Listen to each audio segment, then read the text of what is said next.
La moda sostenible. Reciclar, intercambiar, reutilizar y ayudar a proteger el planeta. Bienvenidos a María Arrieta en Vivo, con Carolina Chávez y María Ivette Durán, por Pangea Plus.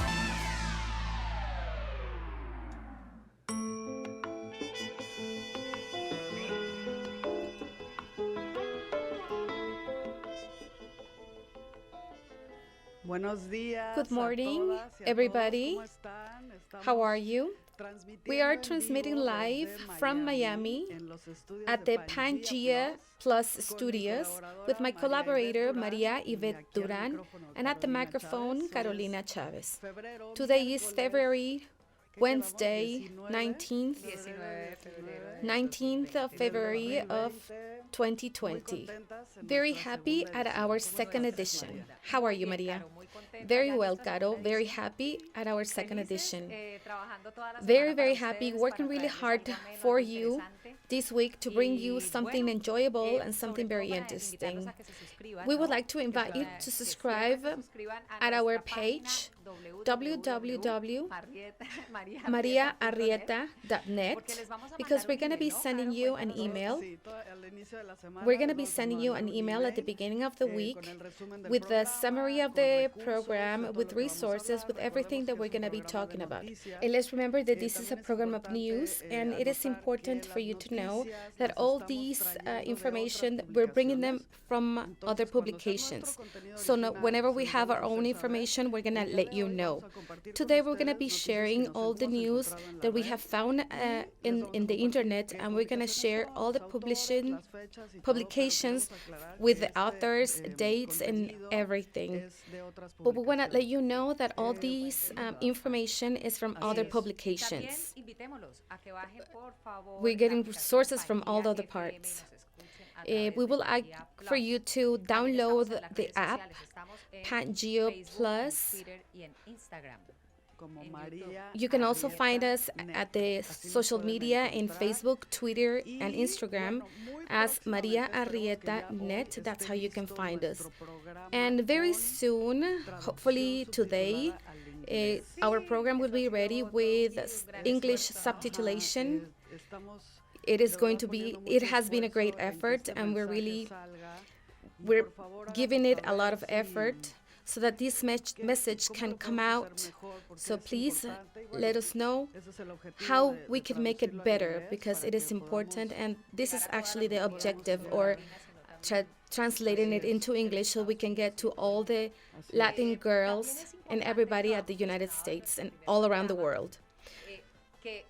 It is also very important that we have also mentioned this at our first program, that if you have any interesting topics, or if you have any questions or something very specific, something that you would like us to talk about in these microphones, remember that this platform is all yours. This channel is yours. This is your voice. So please share this information. From last week, we have had a lot of questions, a lot of suggestions. So please use our social media so you can communicate with us. Maria Arrieta Net, Facebook, Twitter, Instagram, and well, let's begin. We're going to begin with an announcement from our community to our community. This is for the community of Miami on site. That's how you can find it in Instagram. It's looking for models. It really doesn't matter if you have any experience or type of body, age, or sex. So you can come to this casting on Saturday, February 29th from 3 to 7 at 7775 Northwest, 48th Street, Suite 150 at the Doral. That's what they did last year on site. The first sustainable fashion show in Miami Beach. And they are inviting now so that they can come, all these models, because they have their fashion show. They're gonna have it the next Earth Day, celebrating the Earth Day in April. I'm not really familiar with the date, but we're gonna look it up for you. Miami onsite. You can look for it. You can look for Miami onsite in Instagram and get all the information. This is really nice for them to do a casting for this. This is also sustainable because not only the perfect, beautiful models can participate, but actually everybody. It's a really good initiative. Very pretty. Short, tall, obese, thin, blonde, all the colors, all the races. Very nice. And this is to highlight what is happening about sustainable fashion in Miami. So get connected, and this is going to be fun. We would like to remind you, all of you, that at our first program, we made some emphasis on the objectives, the 17 objectives of the Sustainable Development at the United Nations. And we also numbered them, and we would like for you to, we want to invite you to look at the summary of the program, so you can take a look at all of them. But I would like to tell you of a big surprise. There was a suggestion about these objectives for them to include the 18th objective, and that would be to include the media. That would be wonderful, fantastic, a great opportunity to be able to be at all the sustainable fashion events. And everybody, that all this message, that everything that is happening in general can actually come out and be transmitted. That's what we're missing. It would be incredible that the United Nations can include, to be part of these objectives, so that we can have it in mind, so that it can be something a lot more concrete. And we're in the first row, all the communication, the media communication. Well, Maria, tell us what we're going to be talking about. We're going to talk about the fashion weeks. We're starting the fashion weeks. This is a very hot topic, talking about everything that has to do with fashion. And I want to tell you that we're going to go a little bit back in history. Where does the first Fashion Week was born? The first week of fashion was celebrated in New York in 1943. 1943, quite a long time ago, with the objective or divert the attention that was all focused in the French fashion during the World War II. When the expert of fashion couldn't travel to Paris for these parades, for these fashion shows, because of the war, Eleanor Lambert, the director of the Fashion Show Promotion Press Organization at the United States, at the New York 3 Institute, organized an event called the Editorial Week. She was always organizing this event, but right here, the most important is that she brought together all the American designers back then, so that they could take all their creations that had been directed previously and that now had the opportunity to show their collections to the world press, to the fashion press. The buyers couldn't assist these shows, so they only had the option of visiting directly the designers. So what we can see here were the samples. Eleanor made this great effort to bring them together, the designers, the media, to make this amazing team, so that this is how the Week of Fashion was born, to put all these parts together. Really, really interesting. And this was in 1943, quite a long time ago. This event was a great success. And magazines, very important fashion magazines like Vogue, we all know that this is very important. They started to show a lot of American designs and minimized the French. Right after the war, the people went back to Paris for all the other events like London and Milan. At this moment, these cities were the ones that were controlling the calendar of fashion, like we already knew. So it was something very positive. So it was less traveling, less flying, that it was from New York to London to Milan to Paris in just 1 month. So they had to travel a lot. It was a lot of work. For the foreigner, for the buyers from other countries, these arrangements was really important because of the proximity of these three cities. I'm gonna tell you from order of importance. I don't know if you should know this, but the fashion show more important, the most important fashion show is the one in Paris, followed by the one in New York, then Milan, and then London. In this specific order that I just mentioned. These are called the four big ones. I'm sorry, the big four. We have the Fashion Week in New York. It's also called Mercedes-Benz New York Fashion Week. It was first celebrated in 1943, like we have already mentioned it in history. It was the first to give it form to the concept of these fashion shows organized in a period of time, specific period of time. Initially, it was named after the week of the media, which I loved. This economical impact of the Fashion Week, dear friends, I'm going to tell you a number that it's going to leave you all astonished. This is fashion impact, is that they move approximately $887 million only in the Fashion Week of New York. We haven't talked of any other. We're talking about big, huge numbers here. Big power that has the fashion industry. Milan Fashion Week was started in 1958, almost 15 years later, and it meant to be the second one in New York, after New York, at this fashion show becoming one of the best in the world. It must be beautiful. So then after we have Paris Fashion Week.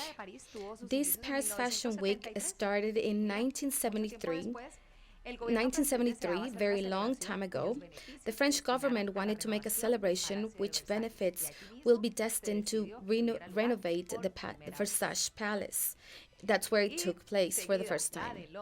And after that, it's London Fashion Week, and this was in 1984. That's right. But you have a very important fact. And it is the impact that this Fashion Week, because we all know and we have already mentioned the most important ones, but it's a lot of pressure about talking about the industry, the fashion industry, that this has been taken to other cities around the world.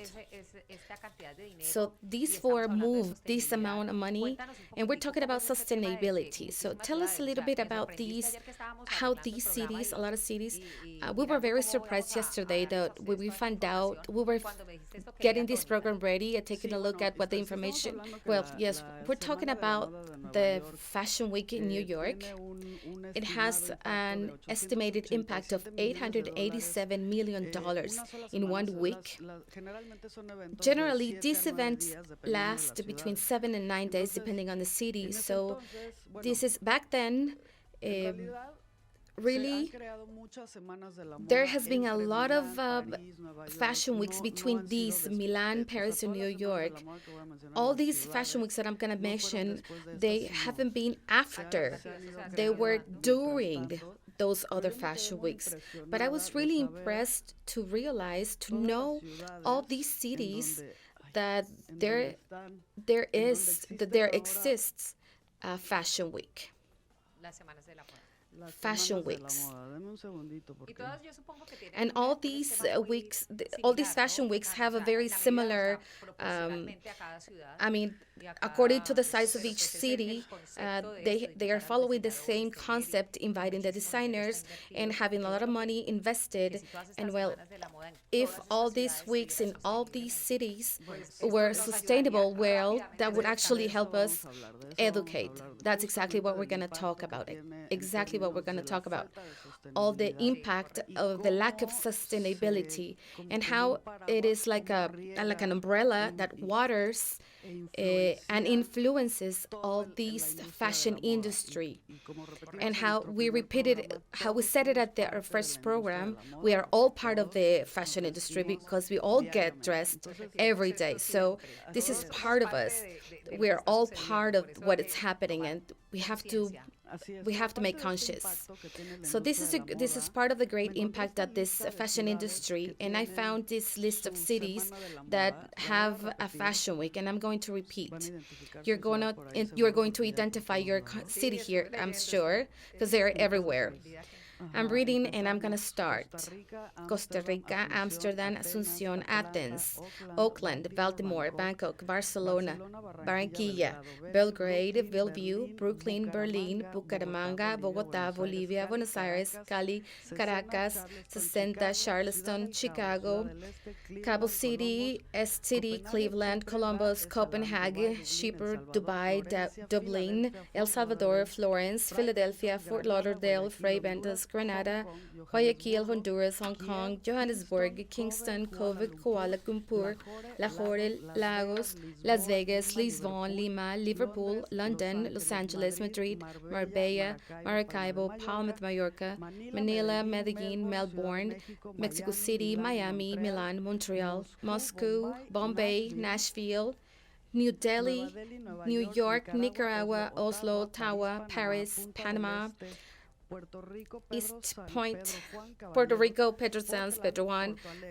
Porto Alegre, Praga, Rio de Janeiro, Rome, Sacramento, San Francisco, Santa Cruz del Sierra, Santiago de Chile, Santo Domingo, Sao Paulo, Sarajevo, Scottsdale, Singapore, Ziron, Seoul, Shanghai cities, San Luis, Estocolm, Taipei, Tashkent, Tehran, Toronto, Tokyo, Valencia, Viña del Mar, Rostov.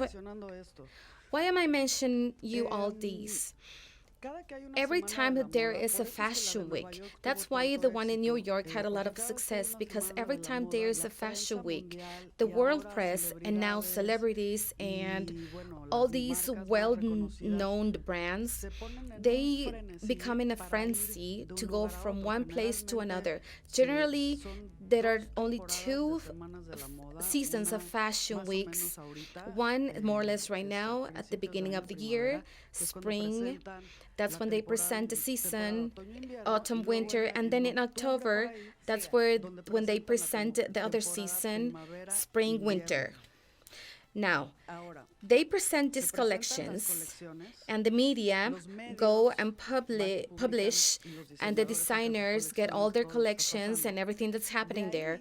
From there, all the other brands that are not with a very well quality or high standard quality of these fashion weeks, they start to copy all these models that are in or will be in, and I can just mention some of these brands that we're all going to be very familiarized with: Zara, H&M, Forever 21. All these brands, Rap, and a lot more, they start to copy all these that is going to be relevant for the following season. And then, I repeat, before they used to do this in 2 seasons every year. Now, all these companies are creating every season per week. So imagine the rhythm that the industry, so that they can have every week a new collection of clothes. And not just the rhythm, but the quantity of human resources, energy, water, chemicals, waste that all these generates. It is a brutality.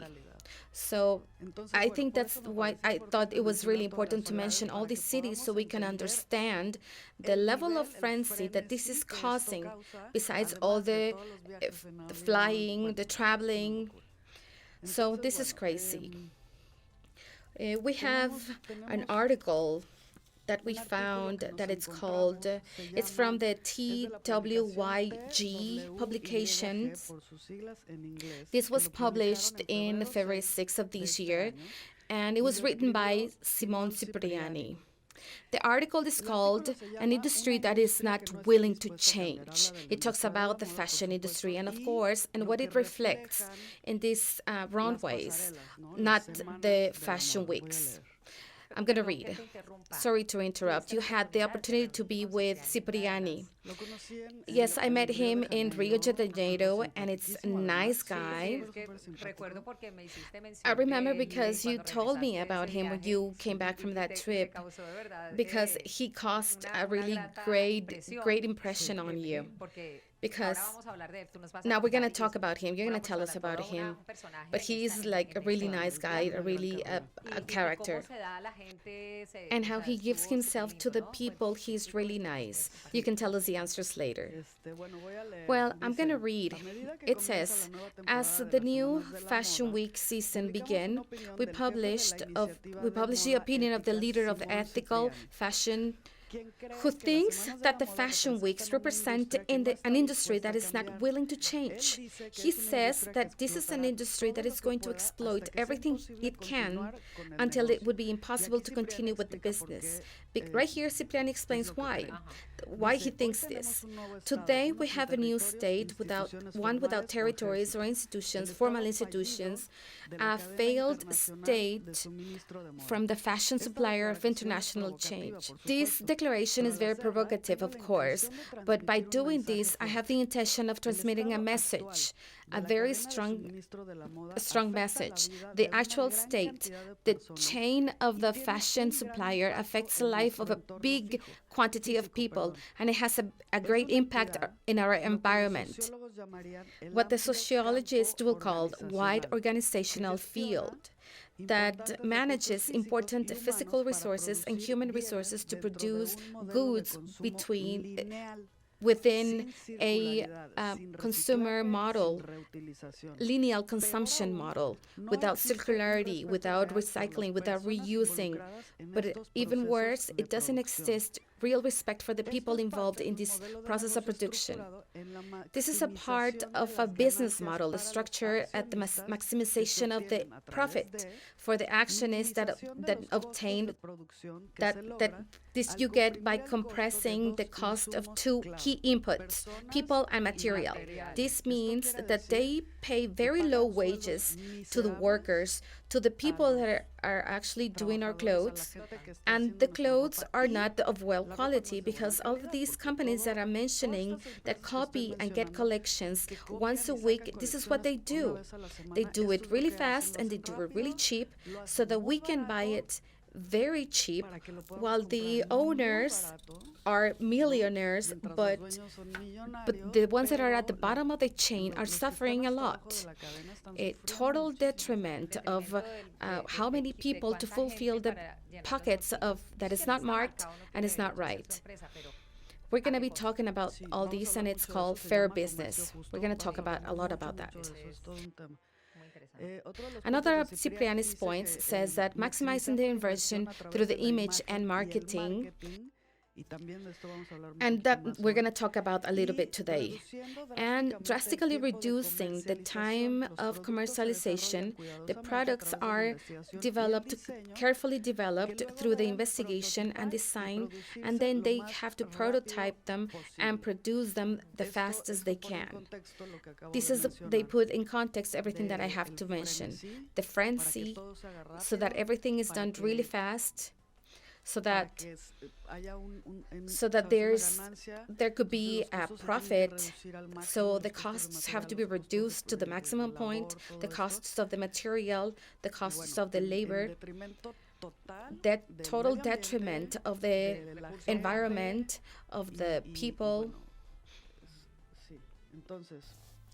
So, Simone Cipriani is the leader of Ethical Fashion Initiative at the International Trade Center and supervises the promotion of commercial and incubation of micro-companies, creative micro-companies inside the outcast communities in Africa, in Afghanistan and Haiti. Nothing less. So he does a great job, really. And he is very nice. Yes, he tells you everything he does he's very light, he's very nice. Sustainable, yes.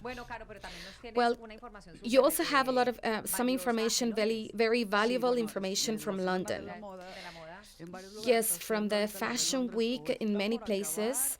I think the one in London is about to finish or it just start. It was in February 14. So Cipriani's message that I just gave you says that the fashion weeks are perpetuating these exaggerated and abusive supply chain. So we found these information that is from the industry, or well, the people that it's talking about the sustainability language. We're asking for an event. This was a very pretty event that Global Fashion Exchange organized, which is a company. It is an organization, an initiative in Spanish that says the global interchange of fashion. They associated with this designer. This is in London, okay? During 3 days, from the 14th to the 16th of February. Yes, those days, inside the Fashion Week in London, with the designer Patrick McDowell, the British Fashion Council, and Swarovski, to do an exchange shop or swap shop. So the idea was to invite people to bring their used clothes. And with the designer and with Swarovski and other collaborators, created a line of clothes for a runway without using a single raw material from zero. It was a very, very successful initiative. Right here we have the publishing from The Guardian that Mariana Merida, the fashion editor, that she published it in February 14, had a lot of success. They made an entire collection for a runway, crystallized, that's how they called it, crystallized from used clothes with Swarovski, with used clothes. They were reusing great resources. There's nothing 100% sustainable. It is impossible, but nothing from raw material. The raw material, it's something that was already created. It was a great success for the media. The media was really concentrated on this so that we can actually do it. So our next swap party, we hope to have a lot of designers and the director or the leader of the Global Fashion Exchange, this organization of global exchange of the fashion, he organizes all around the world these swap parties, So when we made our swap party, because if you get into this page, they have everything there. They have the checklist to use it. It's very simple. There are certain things that you have to know, that you have to follow, so you can make the party, to have a successful party. We're going to give you the page, but this is his topic. He goes all around the world. He's from New York. I think he lives in California. I'm not sure, but I met him in Rio de Janeiro. I also saw him in Berlin last year. So it is very interesting because his organization has grown a lot and has gotten a lot of acceptance in the topic of exchange shops. The one that we organized was something very small, very nice, but he organizes with other companies, with designers. Well, this is the idea. This is what I've always wanted to organize something with enough relevance so we can invite, his name is Patrick Duffy. So we can invite him because he's got the message. He has the message perfectly clear, He's a great spokesman of all these sustainable fashion topic. So in these weeks, looking for information of these fashion weeks, we found that the one in London, two ideas appeared that I thought that I really liked very much in talking about recycling, how to convert weeks of fashion in messages of sustainability. So I found these information that says one designer made hangers. He used hangers, the ones we use to hang our clothes, made of 100% recycling marine plastic. And then another service there says that when your shoes or your bags, you don't want them anymore, they provide the service to encourage the customers to restore, and so you can reuse your shoes, your clothes longer. It's like a daycare. But not to go very far. We can talk in our countries, for example, in Colombia. I remember when your shoes were broken and you want to use them again, so it was from a good brand or not very good brand, but it was your favorite shoes. You would take them to the shoemaker, your trusty shoemaker.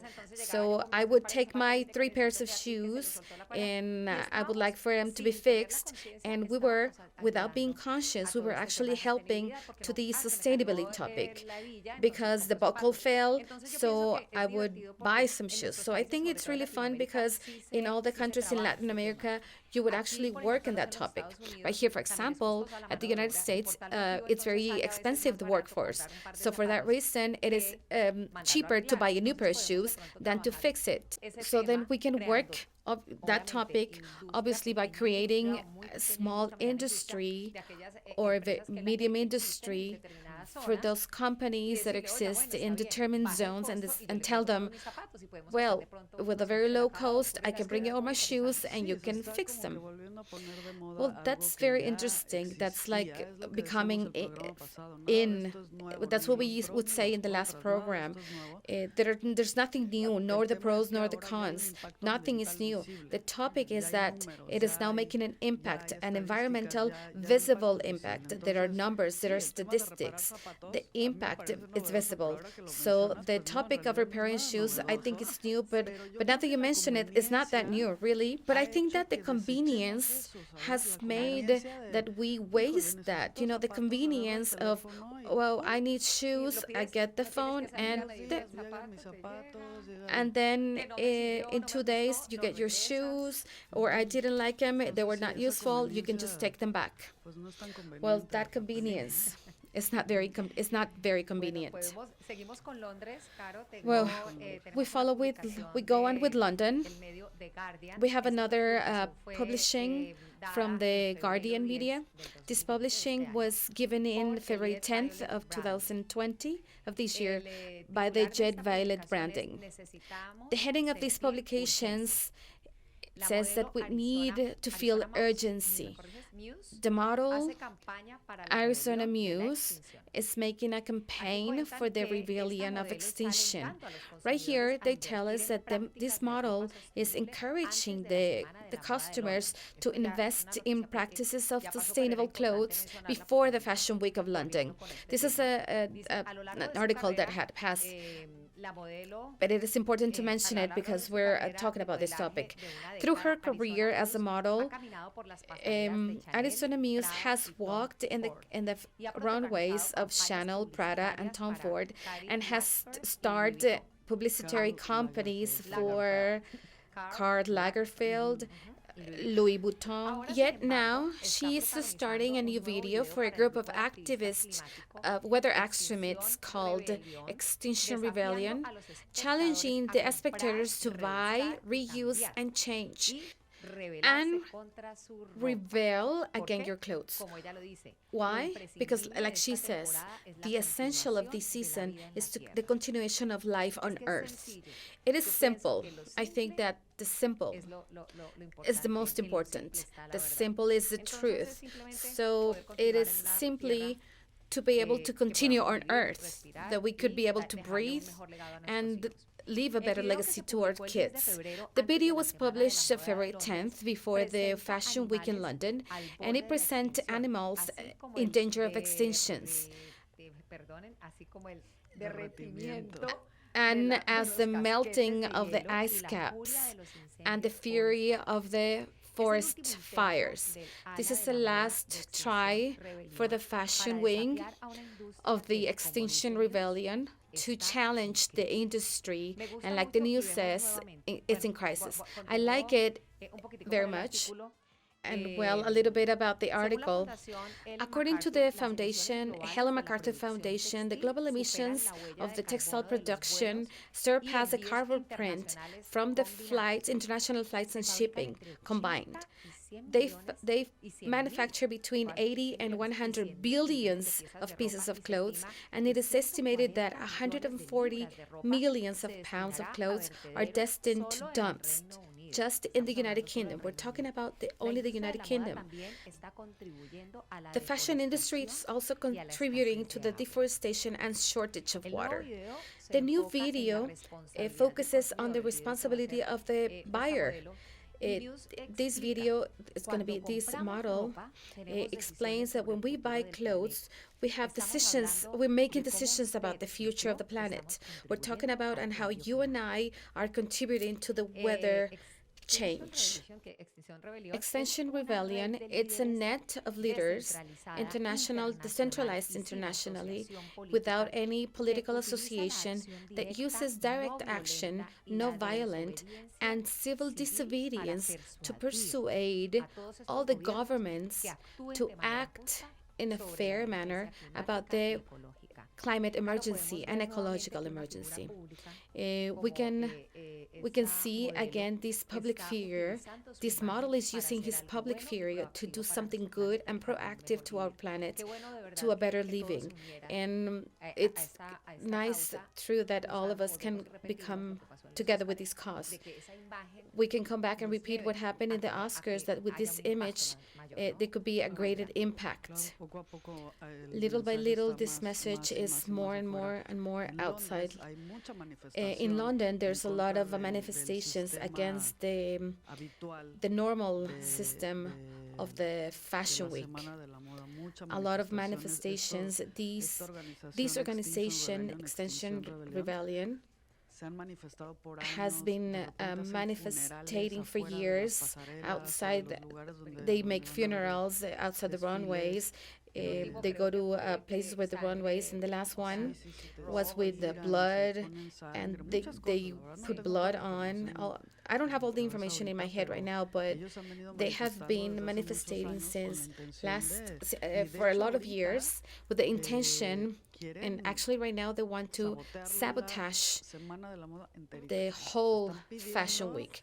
They're asking the organizers that this Fashion Week will not happen until they change not just a little runaway, or just something little sustainable small thing here, or an isolated event. No, they have to change the whole concept of the London Fashion Week. In Europe, there's more initiative. There are a lot of things happening over there. It's older. It is older. It is also the fashion maker. It takes a lot of relevance in all the economic industry, and the fashion economical industry is very strong. So that's why also the people see it closer. It's very touchable. They are becoming aware. For example, this organization, I have heard in all the parts of the world, but this is very strong. Yes, and they have done it for a lot of years. People that are very involved in the sustainable fashion, they know perfectly well who they are. It's mainstream media, like we said last week. It's more of the masses, what they do in isolated events. They're really strong with this topic. This is what we mentioned, the impact that these fashion weeks, they are glamorous, they're fun, you see pretty people, and you see spectacular things, and that you can still have but we're with sustainable fashion in a manner with a different message. Right now, the message is to consume, to consume. And like I said, it's like an umbrella that waters the whole year with consumism. And we're all gonna go there, and we're not gonna stop getting dressed, but we could do it differently. Well, that's the idea. We have a publication from CNBC from February 8th of this year for Emma New Weather. The heading is Clothes Designed to Become Trash. Strong, very strong.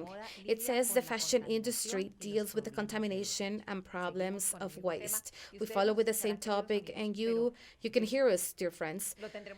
But we're gonna have to mention it, and you will hear it 1,000 times, because this is now the big problem. The waste, the trash that is happening. The article starts with 3 extremely important points that I'm going to read. It says the fashion industry that is worth $2.5 billion is one of the industries that contaminates the most and the second major consumer of water. The other point is that the principal problem is that the most of the fabric of these cheap clothes are synthetics, like polyester, that it's from the production of the oil. Different from the wool or the cotton, the synthetic particles are not biodegradable. So when you throw the clothes or to the trash, the synthetic fabrics, toxic synthetic fabrics, contaminate the water resources. Everything is connected. It says the growing demand of sustainable clothes that it's less damaging for the environment could be a catalyzer for the change of the fashion industry.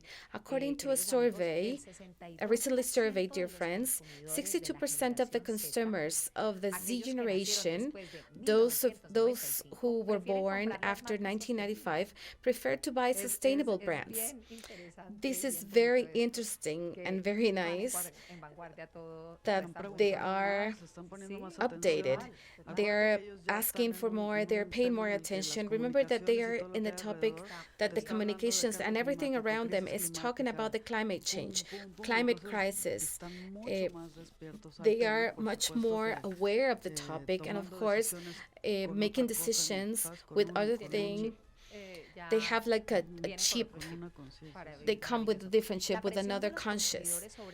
The pressure of the consumers with the contamination of the industry has taken companies like Nike or like H&M announce plans to reduce the carbon emissions and use recycled material. In the meantime, the minorists, the greater minorists, the ones that you mentioned, are also dealing with the used clothes. Last week, Nordstrom launched a resale clothes, obeying the demand of the consumers for sustainable options. I mean, we are actually generating a change with those big brands. We're going to go little by little seed by little seed. Besides talking about the production of more sustainable of the gases emissions and the effect of the greenhouse effect, the world fashion industry is in change. It's in the way of changing 50% by 2030. As the world demand of clothes, it says that the fashion industry is going to generate the 4th part of the carbon print of the world carbon print. This is a big number. This is incredible, Michael Stanley Jones says, for the sustainable fashion. He said this industry is not going into the right direction. It says the necessity of selling more and more, producing more, and achieving more, for the consumers to buy more, it's still the DNA of the industry.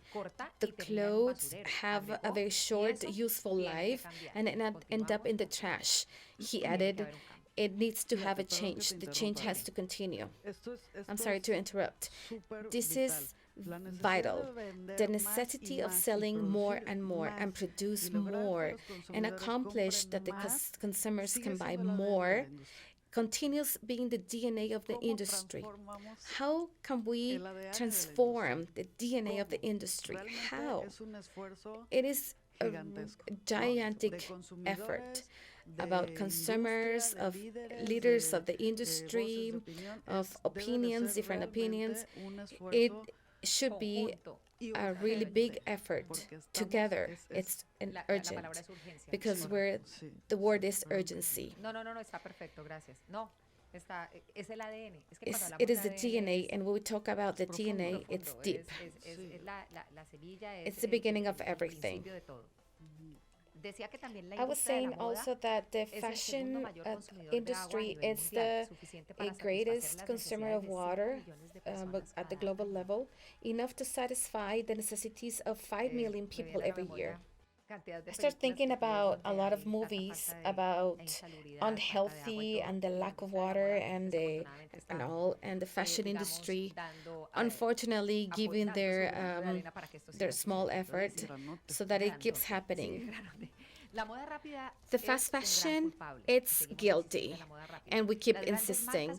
The fast fashion, the world big brands, they want to lower the cost of clothes, and they constantly produce, and the rotation of the inventory to offer the consumers new designs, new collections in very few weeks. And we're talking about 52 weeks. And this involves a lot of topics, all of them talking about sustainability, but it's also talking about resources, labor. I was reading something yesterday that says a reporter got to work undercover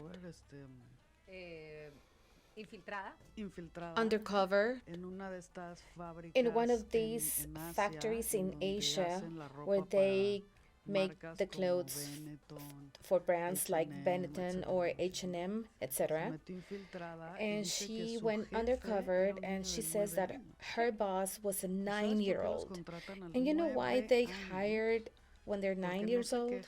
Because they don't complain, because they ask for less, because they see better, and because they have small hands, so they can work in some details of the sewing details. Wow. So this is total exploitation of minor exploitation. And I repeat, this is a very complex problem. In Asia, there are a lot of horror stories, and I can just imagine this happens also in a lot of places around the world, but most of them are in Asia. There are complete cities of the textile industry. Of the money that really enters these cities is mostly from the textile industry. So, yes, they're very poor, and the exploitation that these generate for the countries. Wow, the topics are really interesting, that the time has passed flying. Every day, every program, time passes by really fast. And what other thing do we have to share with our friends? This last article, it's called "We're Being Fooled by the Fashion Words of Sustainability." It was published in February 3rd, 2020 by Camilla Van Straten from the publication twyg.co.za. It is a question. The heading is a question. Are we being fooled by the fashion sustainable words? So I'm going to read a little bit, and then we talk about it.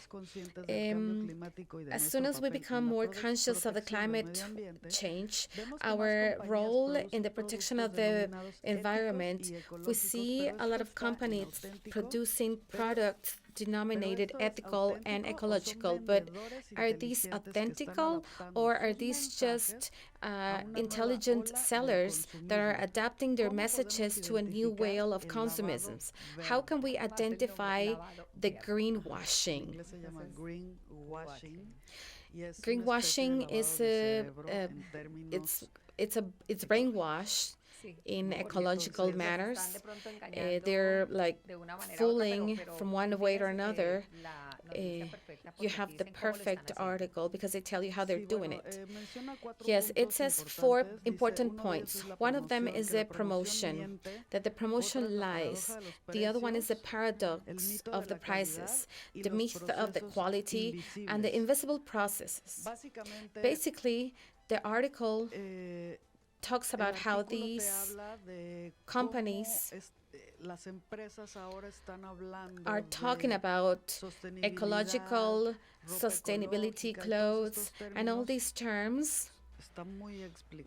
It's very explicit to sell more without doing really absolutely nothing.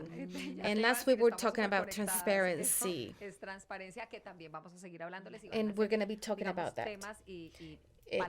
Topics and keywords in all your language and our program.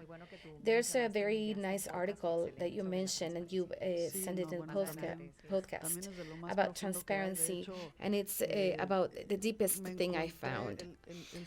I found out that the blazer that I'm wearing is from this brand called Everline, and his, let's say, their flag is the transparency. And today I found an article that they just published that they are having a lot of problems because they started 10 years ago, obviously in a lower scale, but they have been doing really good with the topic of everything organic, and they take care of the whole cycle of sustainability and transparency. And now I read an article, today in the morning I read an article that said that they are in trouble because the employees are complaining that they don't have any benefits as the company offered them. So the theory seems that they have been doing so good and they have been growing that it just went out of their hands, some of the aspects, because it's not the same thing to manage 10 employees than 100, that's 1,000, that the production. Another program for this topic, it's also going to be very interesting. And we could have a 2 or 3 hour program, it's not going to be enough. Very interesting and pretty to inspire all of you. Thank you very much. I think this is the time to say goodbye for today. Until next Wednesday. It has been, we loved to share with you all this information. Carolina Chavez, Maria Yvette Duran, right here at the microphone, please. Download the app, Pangea FM. We're going to be transmitting through Pangea Plus. Remember to subscribe to our page so you can receive all the resources and a summary of everything we have talked about in the program. And you can also find us in our social media at Maria Arrieta Net. And I'll see you next Wednesday here at noon at Pangea Plus.